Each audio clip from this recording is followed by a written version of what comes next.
ओम शांति। मीठे बच्चे, अशरीरी भव।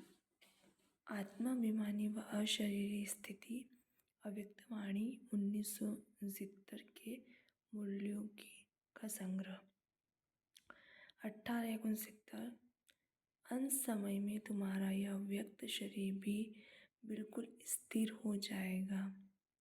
अभी तो पुराना हिसाब किताब होने के कारण शरीर अपनी तरफ खींचता है, लेकिन अंत में बिल्कुल स्थिर तथा शांत हो जाएगा। कोई भी हलचल न मन में न तन में रहेगी, जिसको ही बाबा कहते देही अभिमानी स्थिति।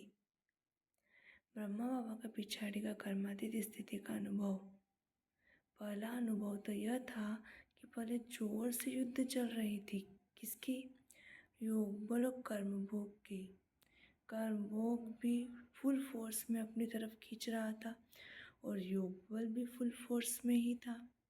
ऐसे अनुभव हो रहा था कि जो भी शरीर के हिसाब किताब रहे हुए हैं वह फट से योग अग्नि में भस्म हो रहे थे और मैं साक्षियों को देख रहा हूँ।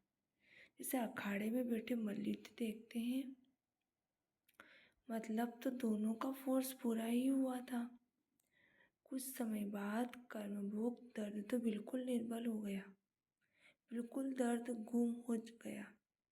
ऐसे ही अनुभव हो रहा था कि आखिरी में योग बल ने कर्मभोग पर जीत पा ली। तीसरी तरफ यह भी अनुभव हो रहा था कि कैसे शरीर से आत्मा निकल रही है।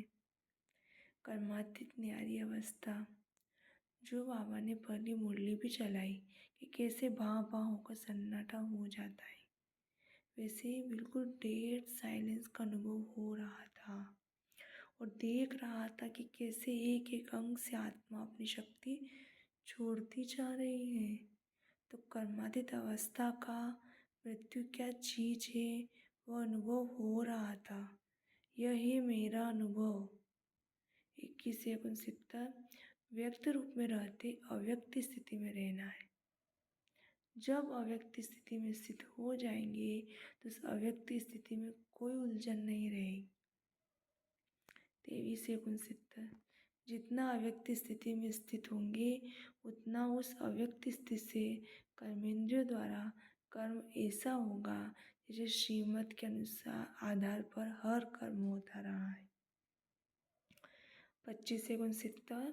आप क्या समझते हो? देह के अभिमान से भी संपूर्ण समर्पण बने हो? मर गए हो वो मरते रहते हो। देह के संबंध और मन के संकल्पों से भी तुम देही हो। या देह का अभिमान बिल्कुल ही टूट जाए तब कहा जाए सर्व समर्पण जीवन। 3-2-70। जैसे अज्ञान काल में भी कोई कोई बच्चों में जैसे कि बाप की नज़र आता है, उनके बोल चाल से अनुभव होता है जैसे कि बाप हैं।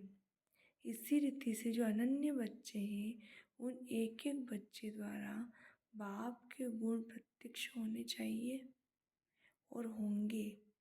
कैसे होंगे? उसका मुख्य प्रयत्न क्या है? मुख्य बात यही है जो साकार से भी सुनाई है कि याद की यात्रा। अव्यक्त स्थिति में स्थित होकर हर कर्म करना। अव्यक्त स्थिति में महान बनने के लिए एक बात जो कहते रहते हैं वह धारण कर ली तो बहुत जल्दी और सहज अव्यक्त स्थिति में स्थित हो जाएंगे। वह कौन सी बात? हम अभी मेहमान हैं क्योंकि आप सभी को भी वाया सुषमतन होकर घर चलना है। हम मेहमान हैं ऐसा समझने से महान स्थिति में स्थित हो जाएंगे। बीच रूप स्थिति में स्थित रहेंगे तो अनेक आत्माओं में समय की पहचान और बाप की पहचान का बीज पड़ेगा। अगर बीच रूप स्थिति में स्थित न रहे, सिर्फ विस्तार में चले गए तो क्या होगा? ज़्यादा विस्तार से भी वैल्यू नहीं रहती है, व्यर्थ हो जाएगा। इसलिए बीज रूप स्थिति में स्थित हो, बीज रूप की याद में स्थित हो, फिर बीज डालो, फिर देखना ये बीज का फल कितना अच्छा और सहज निकलता है। 1769 में बाबा ने बोला परिस्थितियों में आने से कमजोरी में आ जाते हैं, स्वस्थिति में आने से शक्ति आती है, तो परिस्थिति में आकर ठहर नहीं जाना।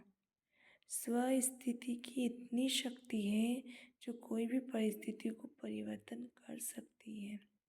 अच्छा, ओम शांति।